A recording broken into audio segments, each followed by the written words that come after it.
The town of Blackridge always felt older than it looked.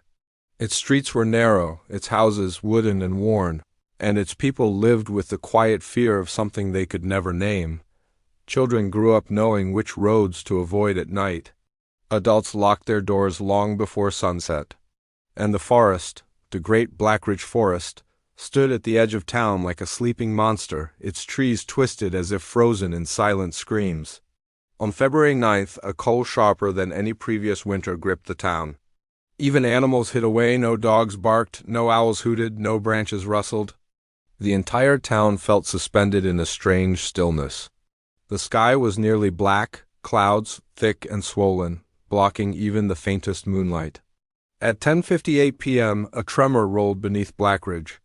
It was small, gentle, almost like something shifting in its sleep under the earth. People felt it in their floors and walls, but everyone pretended not to. Blackridge had a long history of pretending. At 11:13 p.m., the tremor came again, stronger this time. A few picture frames fell off shelves. A car alarm went off, and then silence. At 11:46 p.m., the third tremor struck, heavier, deeper, like a giant fist pounding from below. Dust rained from ceilings, furniture shook, and in the forest, birds erupted from the treetops in a frantic swarm. Exactly 1 minute later, a scream tore through the night. It wasn't a normal scream. It was jagged, broken, filled with a terror that sounded almost ancient. It came from the direction of the one place no one dared to approach anymore, the Miller house. It had been abandoned for 20 years. People said the ground beneath the house was cursed. Some said the Miller family had been taken by something that lived under the floorboards. Others whispered that the house fed on the people who entered. Officer Daniel Halle was the only one reckless enough to respond immediately. Young, fearless, and still believing that logic could explain everything, he grabbed his jacket, flashlight, and radio, and drove toward the forest's edge. His car headlights swept across the crooked outline of the Miller house. The windows were black holes, the porch sagged like a dying creature, and frost coated everything in a thin, pale sheen. Daniel stepped out of his car, breath fogging heavily in the icy air. The moment his foot touched the first porch step, the wind stopped completely. The world seemed to inhale and hold its breath. Daniel swallowed hard and tried the door. It opened without a sound, too easily, too smoothly. Inside, the air was suffocatingly cold. Dust lay thick on the floor except for a set of long, narrow prints, not shaped like shoes, not shaped like any animal he recognized. They dragged across the floor in an uneven pattern, disappearing deeper into the house. He clicked on his flashlight. "That's not possible," he whispered. His radio crackled suddenly, static, then a voice soft, distant, almost like it was coming from underground. "Daniel?" He froze. He waited. Static again, then the voice returned, clearer this time. "Daniel, come back." He tightened his grip on the flashlight, but he didn't leave. Something about those footprints pulled him forward, step by cautious step. They led him down the hallway, past collapsed furniture and torn wallpaper, toward the basement door.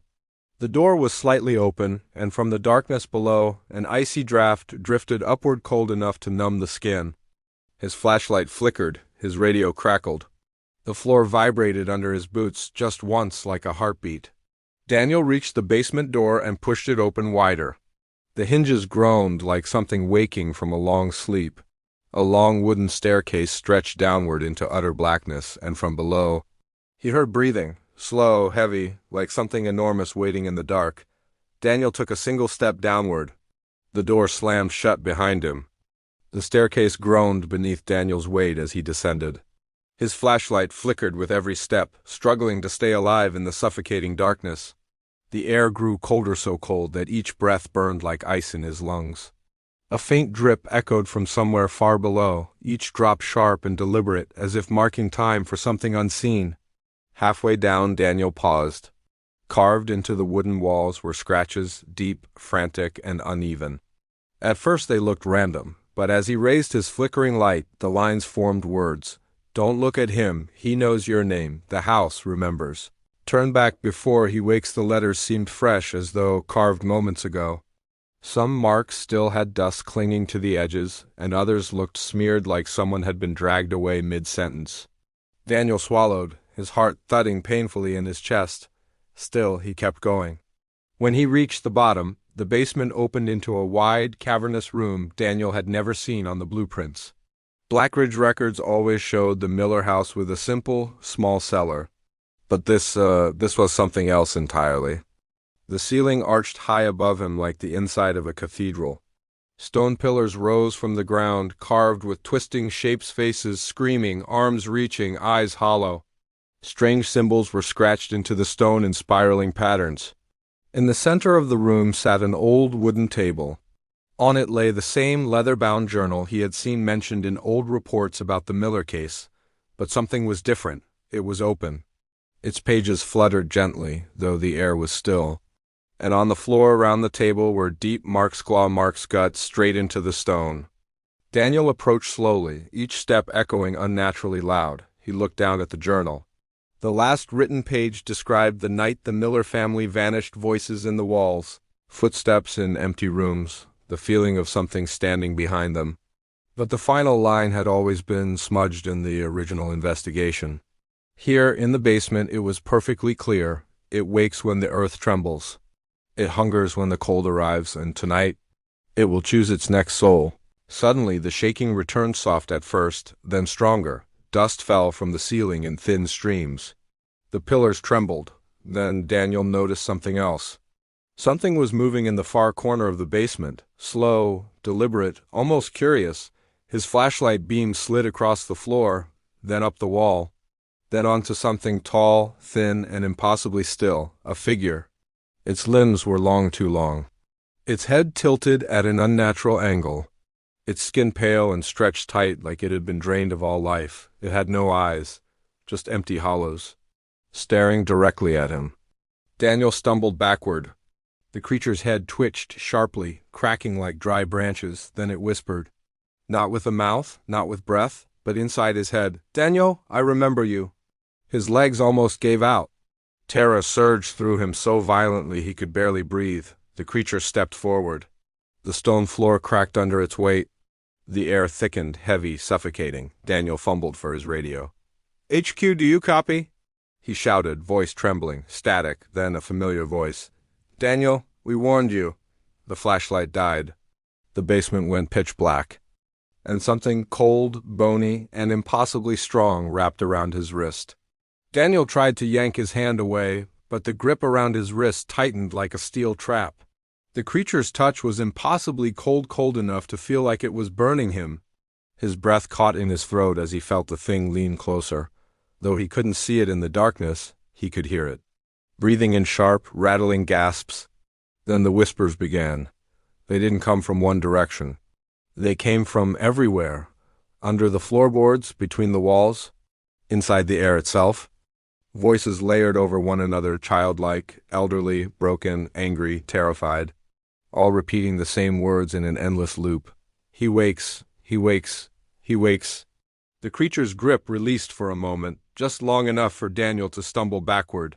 His shoulder slammed into one of the stone pillars.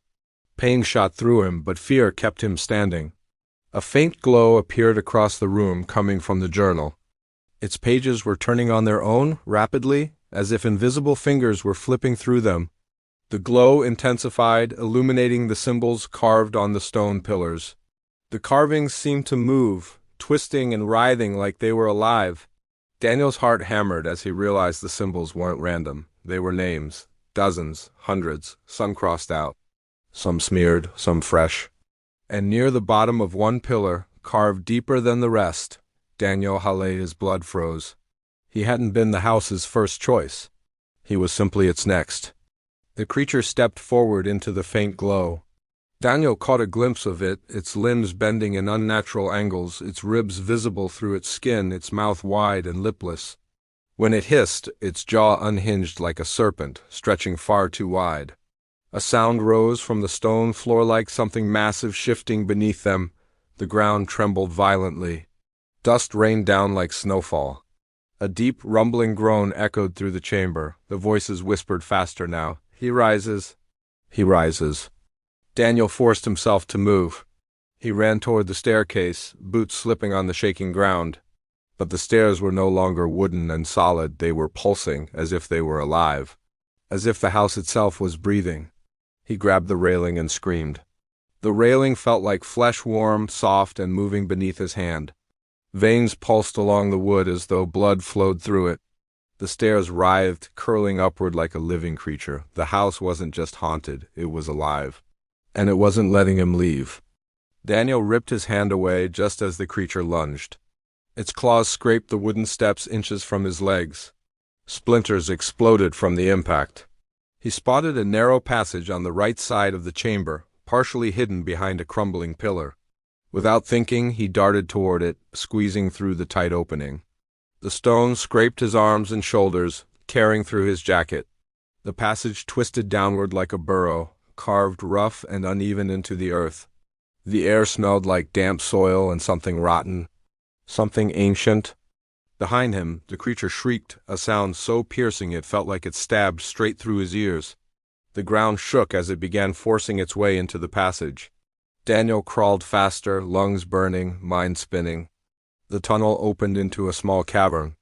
In the center stood a stone altar covered in dried, dark stains, and on the wall behind it, painted in smeared black, "He was born below, he walks through the roots, he is the winter the earth shifts when he breathes." Before Daniel could even process the words, a shadow filled the passage behind him. The creature had arrived. It crawled into the cavern, limbs bending like broken branches, head tilting with a sickening crack. Daniel backed up until his spine hit the stone altar. The creature's hollow eyes locked onto him, and then, from deep within the earth beneath the cavern, came a sound that froze every muscle in his body. A second breath, not from the creature, but from something far, far larger, something waking up. The ground beneath Daniel's feet shifted again, slow, rhythmic, like the heartbeat of something buried miles below. Dust drifted from the ceiling of the cavern, falling over him like gray snow. The creature in front of him froze, its elongated body trembling, head snapping toward the stone floor as if listening. Then Daniel heard it too. A second breath, deep, slow, ancient. It sounded like the earth itself was inhaling. The creature backed away from Daniel, not to retreat, but to kneel. Its long limbs folded and twisted as it bowed its head to the ground.